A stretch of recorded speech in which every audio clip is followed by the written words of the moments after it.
Perfecto. Bueno, pues estamos conversando con Alejandro Indacochea acerca de la coyuntura económica de nuestro país y hemos abordado a grandes rasgos lo que está pasando en el Perú. Ahora nos toca echar una mirada de lo que está sucediendo en el escenario internacional.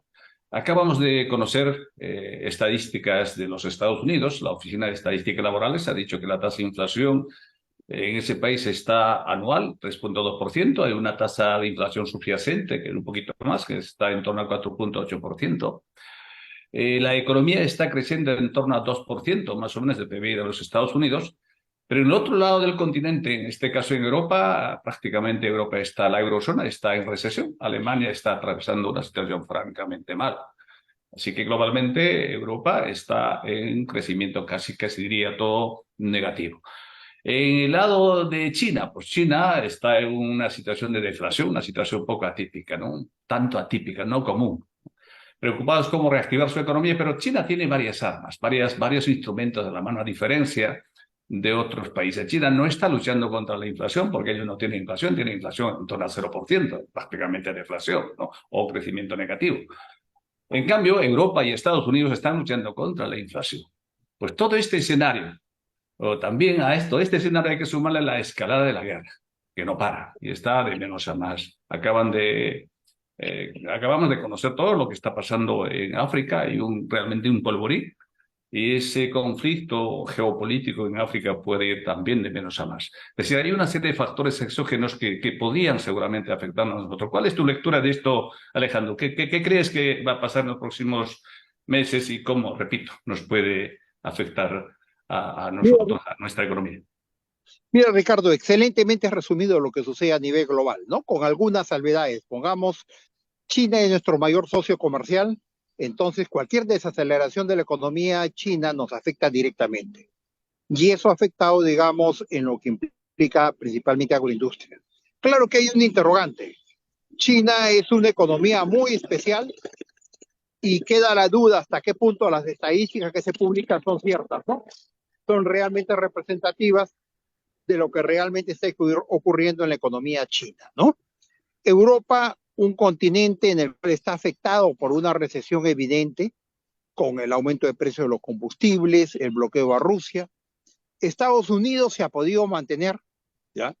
En América Latina está mirándose que a pesar del contexto que se vive, de la inestabilidad política, como resultado del gobierno de Petro en Colombia, México con AMLO, Chile, todavía América Latina sigue siendo un continente, digamos, atractivo, ¿no? Un continente que da una estabilidad relativa, ¿no? Pero esta es la situación que nosotros deberíamos aprovechar. ¿Por qué? Porque nosotros, el Perú ha sido, es y va a seguir siendo un país minero por excelencia. Y no podemos desaprovechar las oportunidades. El Perú es el país de las oportunidades perdidas. En el mejor momento de los precios en el mercado internacional del cobre, el oro, nosotros evidentemente tenemos un rechazo a la minería y no hay ningún proyecto nuevo que se geste en el camino, ¿no? Ujú. Bueno, pues lamentablemente el precio del cobre está en declive, así que vamos a ver cómo esto camina en el futuro. Eh, mm, eh, Acaba de también anunciarse en Chile, por ejemplo, el Banco Central de Chile acaba de bajar su tasa referencial en 10 puntos básicos, lo ha hecho Brasil. ¿Y por qué aquí en el Perú no se plantea esa opción de bajar la tasa de interés referencial o el Banco Central, por qué no lo hace? ¿Es una pregunta capciosa o tiene sentido? Yo creo que hay que dar tiempo, con prudencia, ¿no? En Brasil, pues mira, la tasa de interés del Banco Central era 16%. Entonces hay una diferencia abismal con lo que sucede acá, ¿no? La realidad peruana es diferente, distinto. Yo confío que el Banco Central, a la medida que la inflación esté cediendo, logre ir bajando la tasa de interés, ¿no? Logre ir acomodándose ese ritmo. Pero te reitero, ese es el manejo monetario y el manejo de política fiscal a dar gasto público. Pero el tema de fondo es que si seguimos creciendo a 1,2, a un 1%, 0,5, de acá a 20 años seguimos con el 20% de pobres. Tenemos que atraer inversión, tenemos que crecer. Y para eso hay que dar un ambiente atractivo, hay que dar reglas de juego adecuadas. La población no entiende eso, la población no comprende que no hay otra manera sino de crecer, de generar bienestar, sino con crecimiento de la actividad económica. Totalmente de acuerdo contigo, entonces volvemos un poco al escenario nacional. Yo estoy de acuerdo contigo que hay que dar las condiciones, necesitamos inversión privada, sean europeos o asiáticos o americanos. Eso es un tema que no está en discusión. Pero ¿qué hacemos? ¿Cómo atraemos a esos inversionistas? Bueno, una de las que plantea es que haya estabilidad jurídica, estabilidad política, estabilidad económica, estabilidad social. ¿Es suficiente eso?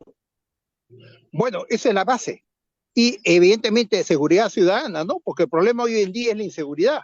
Y nosotros vemos el tema de inseguridad es latente, no hay una estrategia, el gobierno no tiene una estrategia para combatir la inseguridad ciudadana día a día.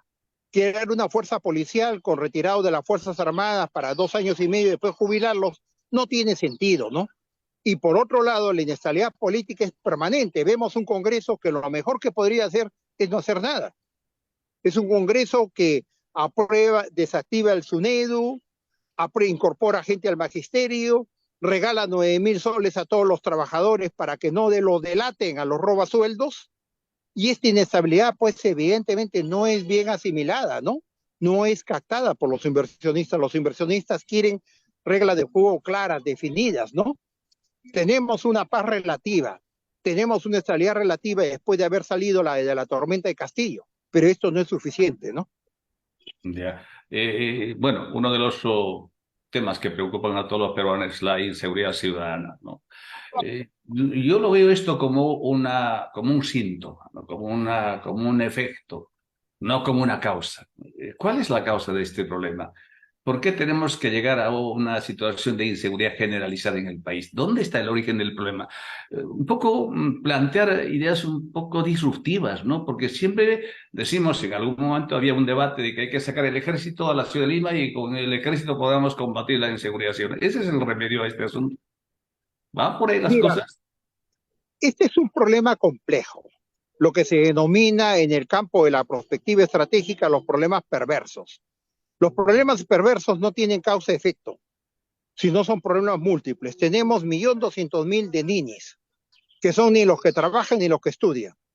Se trató de dar una ley de empleo juvenil años atrás que la desarticuló toda la clase política.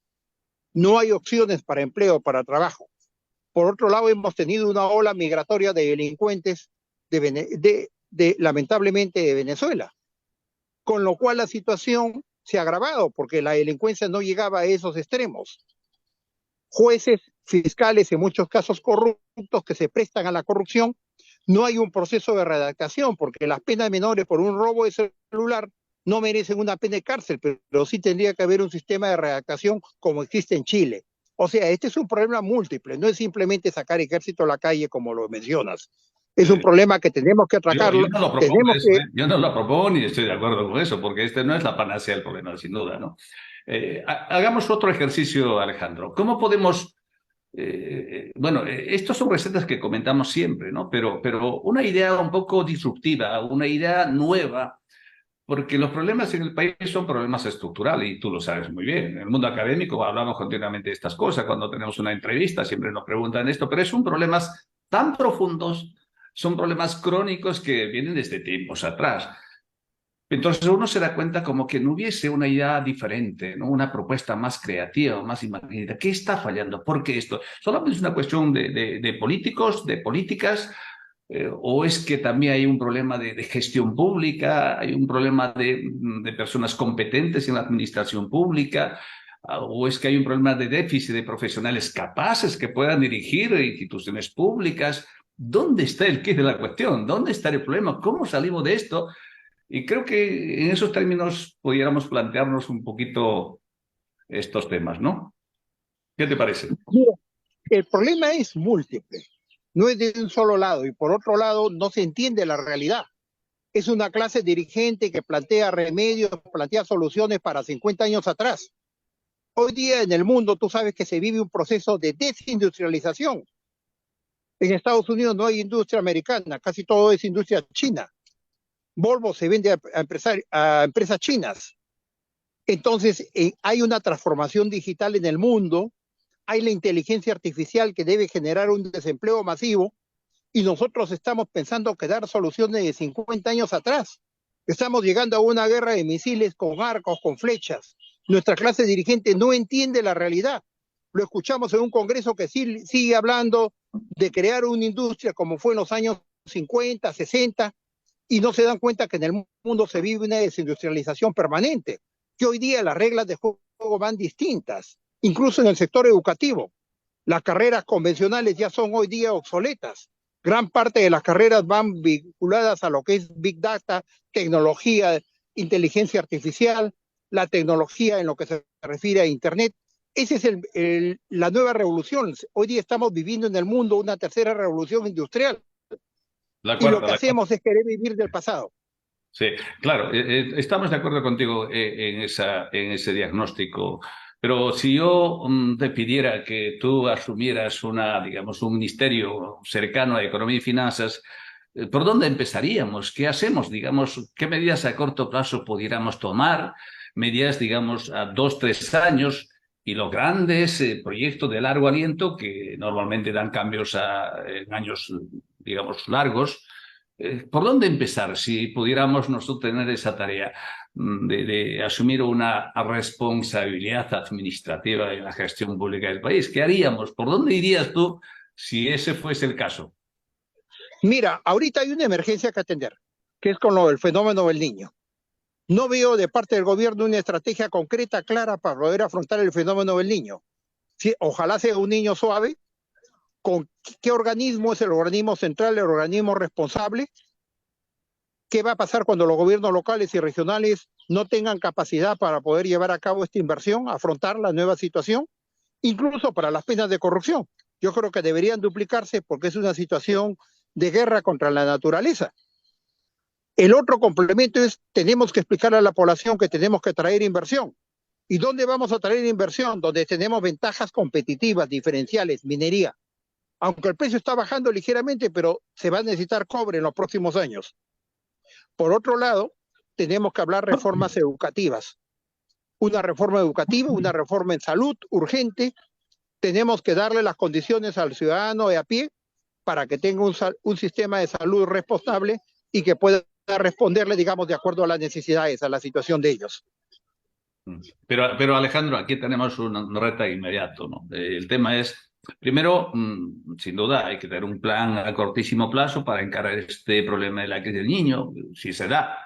Y si no se da, tampoco, pues, bueno, no habría Ojalá, mucho problema. ojalá Ojalá. ocurra esto.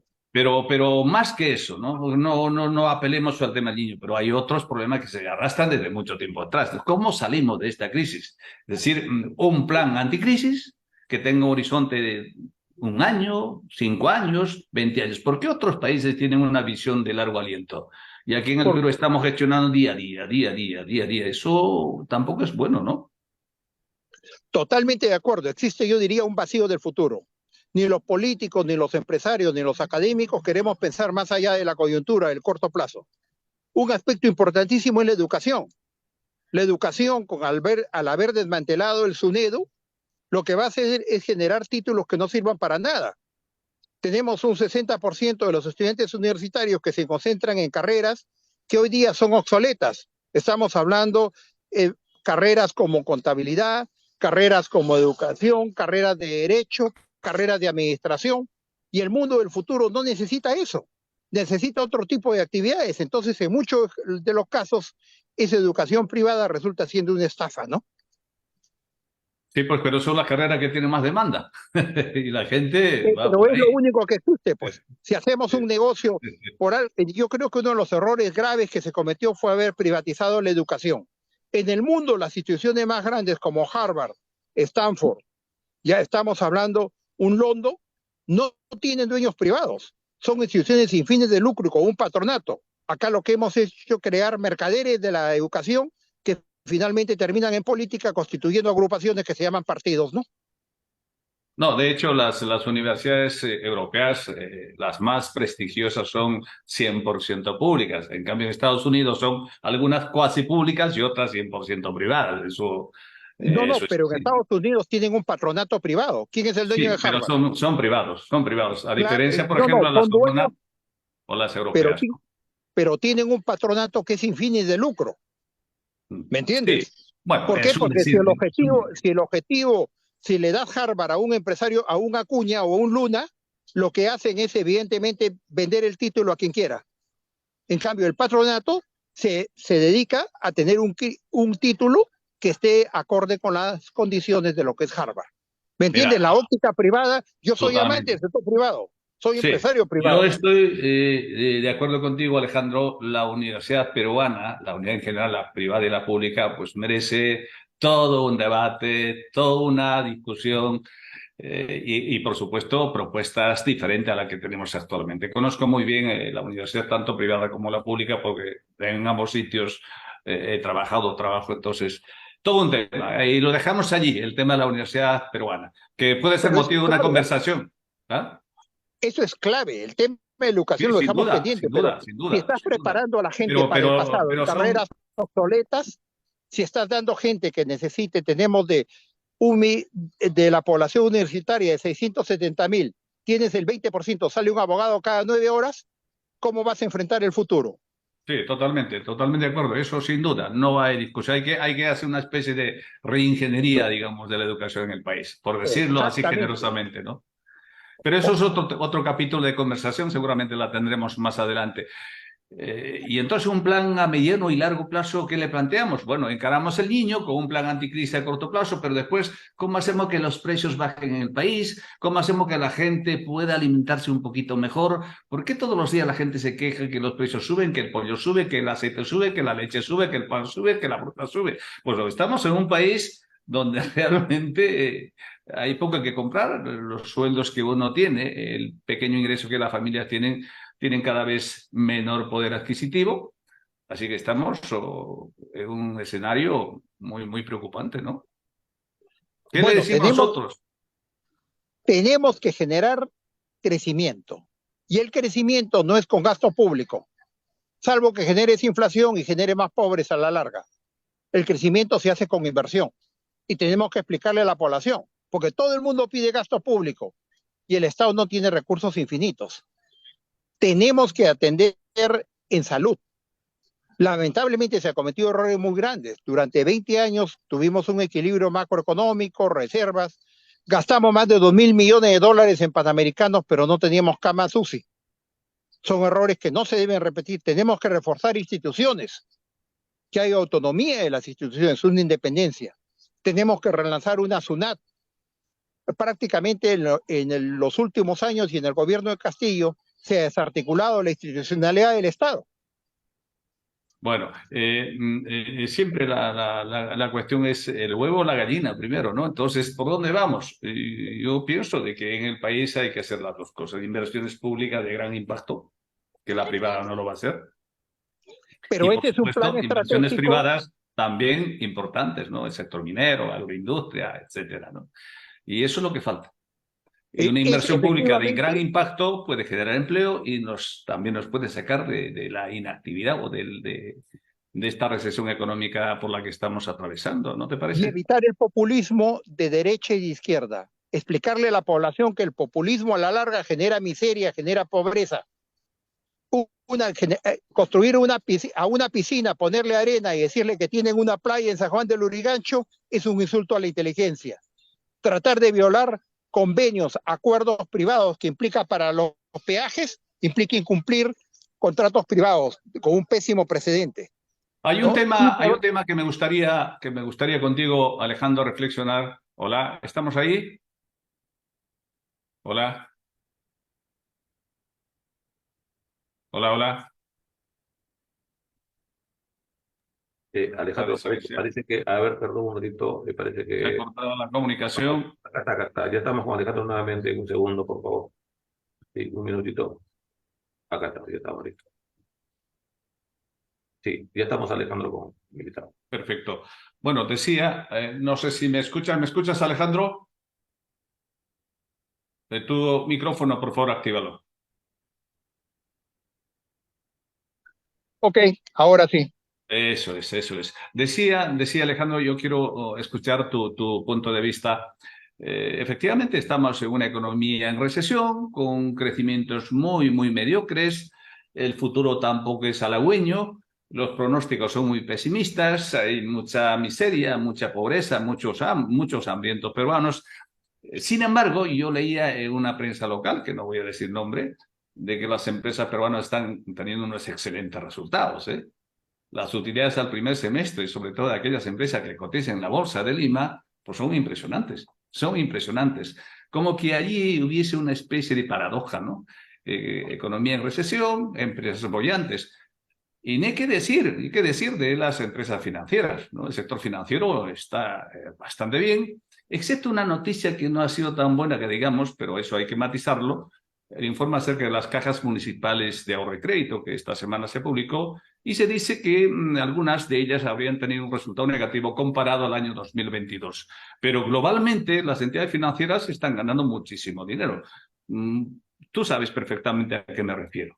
Eso es bueno. Eso es bueno de que haya esa asimetría, ¿no? De que, por un lado, empresas que ganan mucho dinero, sin embargo, estamos hablando de un tercio de la población peruana en situación de pobreza. ¿Cómo se lee esta situación? ¿Cómo lo ves tú, Alejandro? Mira, tiene que generarse riqueza para todos. Generar riqueza no es malo. Por supuesto Acá que hay un no. prejuicio, un estereotipo totalmente distorsionado. La riqueza parece que es un pecado, parece que genera vergüenza. Yo quisiera que todos generen riqueza. Ahora, evidentemente, las cajas municipales, como lo mencionas, atienden a los pequeños y medianos empresarios que son los más afectados por la crisis, ¿no? Hoy en Los día. empresarios. Hay sectores que ganan, pero yo no tengo el panorama en claro. Seguimos siendo una economía pequeña. Tenemos que una economía reducida. Para financiar un proyecto de 40 millones de dólares, no hay forma de hacerlo en el país. Tenemos que recurrir al exterior. Todavía no nos damos cuenta de eso. Yo acabo de regresar de Colombia, de que me invitaron a presentar mi libro de valorización de negocios. Colombia tiene otro tamaño, otra magnitud, a pesar de la inestabilidad de Petro. Sí, la Pero conozco. acá nos hemos empobrecido, nos hemos reducido. Tengamos en claro que Perú es el 0,12% del comercio mundial, ni siquiera el 1%.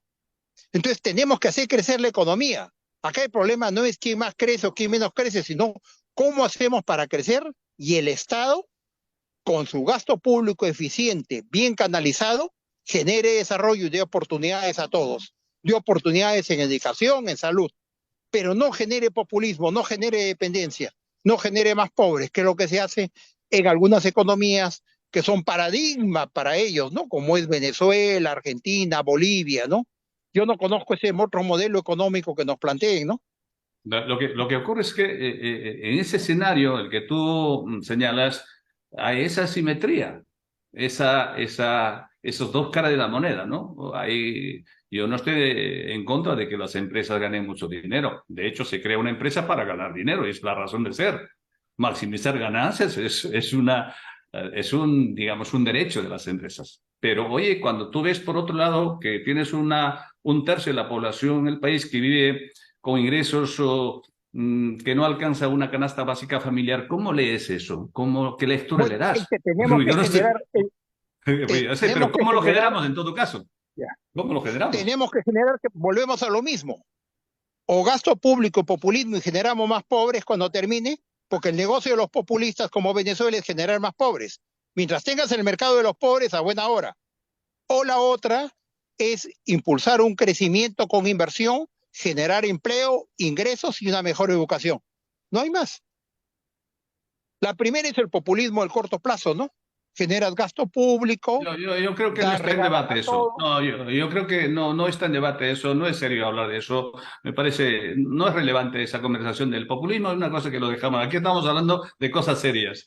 Es decir, de cosas serias. Es decir, yo estoy de acuerdo que haya más inversión privada y cuanto más, mejor será. Porque eso, sin duda, ayuda al crecimiento económico, a reducir la pobreza, a mejorar la calidad de la educación, etcétera. Pero el tema es cómo lo generamos. Siempre decimos eso, que necesitamos inversión. Totalmente de acuerdo contigo. Y las empresas tienen que ganar dinero y pagar buenos dividendos. Totalmente de acuerdo contigo.